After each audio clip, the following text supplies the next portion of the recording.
I do want to say that. You know, it's funny because only the LA Ideas Project can not only make me wake up early, but make me wake up alive, you know? And that's the thing is sometimes, as little as I sleep, sometimes I'm not always good at 8 a.m., but there are moments where I think purpose and practice come into alignment and you get to vibrate on a different energy plane, and that's where I'm at today. Just very happy because I know something special is going to happen and we're all going to transcend a little bit together. So with that in mind, this first piece is for you, and then we'll go from there.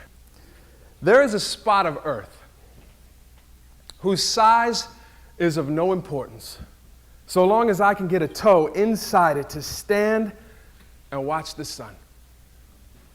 There is a gray wall of stones that runs along the spot behind from where I stand and watch the sun. And I have found throughout my life, I have this propensity towards leaning, especially during sunset. And I believe that a gray stone wall would be irresistible to hands that seek out grooves in which to fit themselves and thighs well known to tremble during sunset.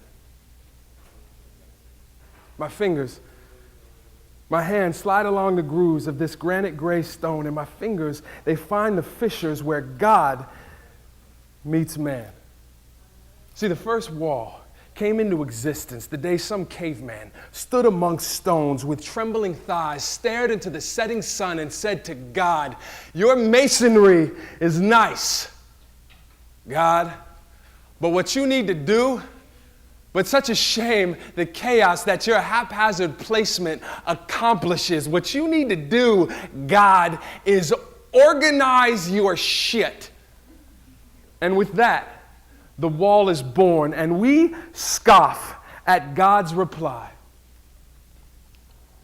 With a little distance, you see a different kind of order where planets fall in line like stones, and my wall is called the universe. And for your information, if you put a light beneath each stone and flicked it on, you would see the constellations at 2/5 scale, and each rock is a pressure point on the back of Mother Nature. So each step releases endorphins like controlling tides. So the level of the ocean is directly proportionate to the amount of people up on a Saturday and has nothing to do with the moon like you like to think.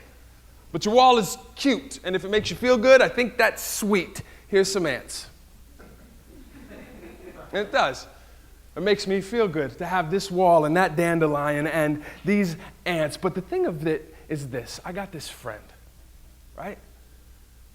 And if my friend were in charge of allocating all of the spaces of the earth with signs that proclaim their function, he would earmark this one with the wall and the ants and the dandelion, or not, the best spot on earth from which to watch the sun set. And the most remarkable thing about this piece of ground is the ease with which I had dismissed it as important until he told me what it was. And see, that's why I value Entertainment Weekly and Extra, the way they allocate glory to all the people of the earth with signs that proclaim their function. And mainly, their value is something like most talented or best ass or quick dad, pull over to the side of the road. There's someone worth halting our life for. And if they didn't have signs, I might make the mistake of dismissing someone important or valuing someone who doesn't have perfect teeth.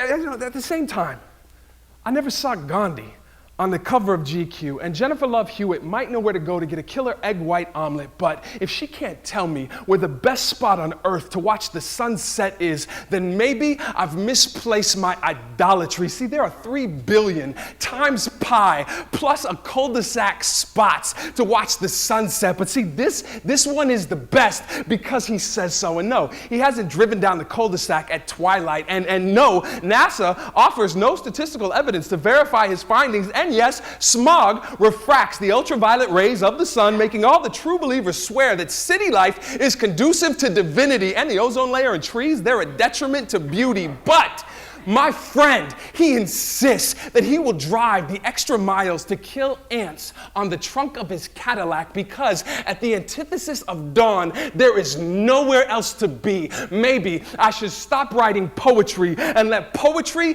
write me if at the time of my death, I cannot think of a spot to watch the sunset that is as complete as dandelions and hand grooves. I will have lived too fast and died too soon. The young man slang of Tao Te Ching states, when I find a place to post a sign with confidence, from this spot the sun sets best. I may tack on in parentheses, bury me here.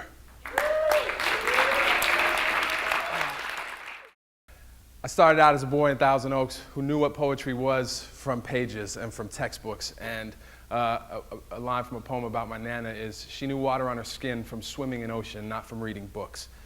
And that's what I've had the opportunity to do. I put the books down, I went out and lived, and I remember dreaming about these places where I'd go perform one day. I wrote a poem for Martin Luther King every year on his birthday, and a few years ago, after I met Sekou and started touring with the Declaration of Independence for a voting initiative started by Norman Lear, found myself at Ebenezer Baptist Church kicking off the National King Day ceremonies with Coretta Scott King and family in attendance at the church he used to perform at. And Koo and I get up there and perform, and I thought, life is one part dreaming about where we're going to go, seeing it on a map, and then throwing the map away and getting to be dazzled every day by the way in which we get there. So here we go, the last piece, because there's so much. This is just the beginning. How exciting is that? And then later on, I'm going to perform again with Sekou. This piece is first piece I did.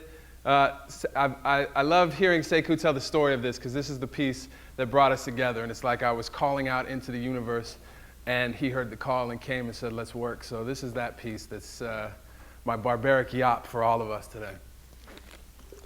Who knows what movie that was a reference to?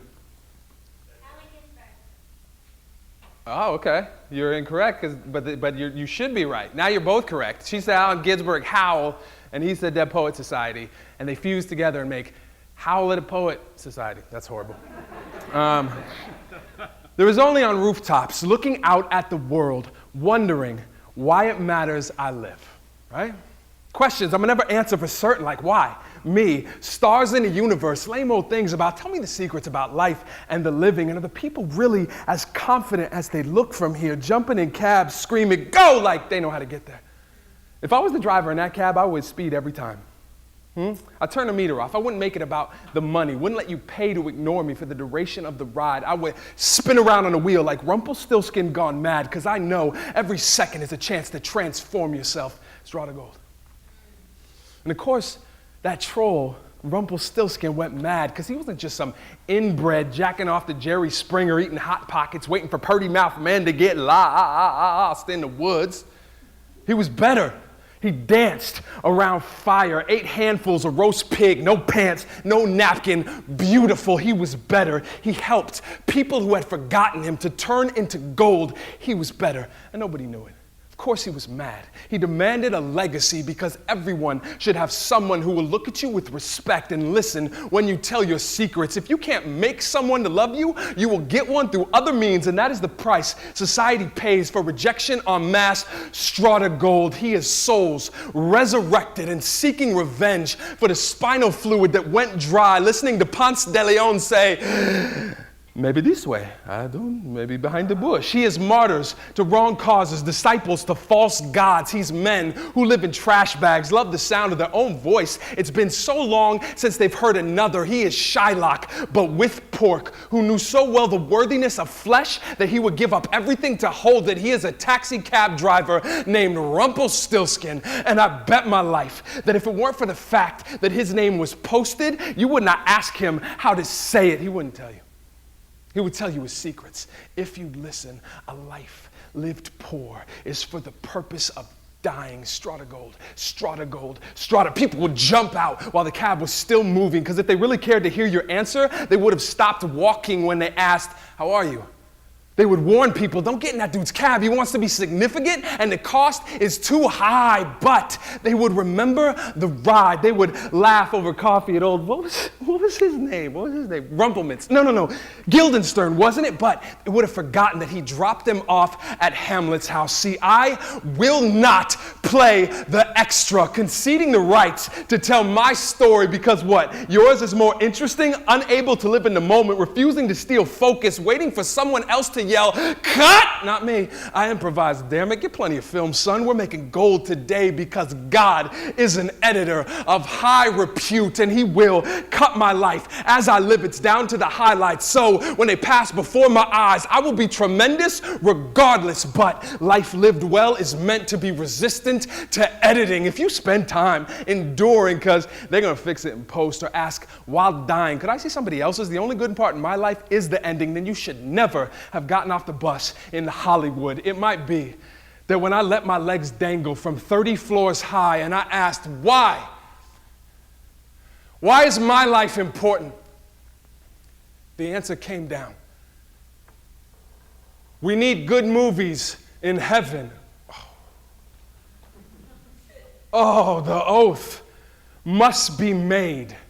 When I die, angels are gonna bootleg my shit like crazy. They will wear out the rewind screaming, watch a show, watch a show, watch a show. That dude, he's freaking crazy. Watch a show, watch a show, watch a show. I have got to see that again. They will gum up the pause to see the clench of my jaws slapping each other. 5, give me 5, give me 5, screaming, check the fire in his eyes. That is what life is, to live with the laser vision of precision, precise incision. I see exactly through things. My glare cuts through armor, so you have no defenses in my eyes. They are the weakest of my senses. I have no pretenses of greatness. I am propelled by the ordinary. I hate this, the deliberate slowness of weightlessness, so I'm taking my fatness back. I am dense with my own propensity. I am beauty in solid form. I am matter. When I die, grace, I am still matter. So life does not give me matter. I give matter to life. I am the sole owner of my worth, and the only thing they cannot get from me is what matters. What matter is my spark. My spark is so valuable. My guardian angel is paid to look the other way simply on the strength of my dailies. If they can keep you on the shelf, then I don't want to watch you. The secret to life is never allow time for angels to go to the bathroom. Strata gold, strata gold, strata gold. Thank you very much. Thank you, sir. Honored to be here. Enjoy the rest of the day.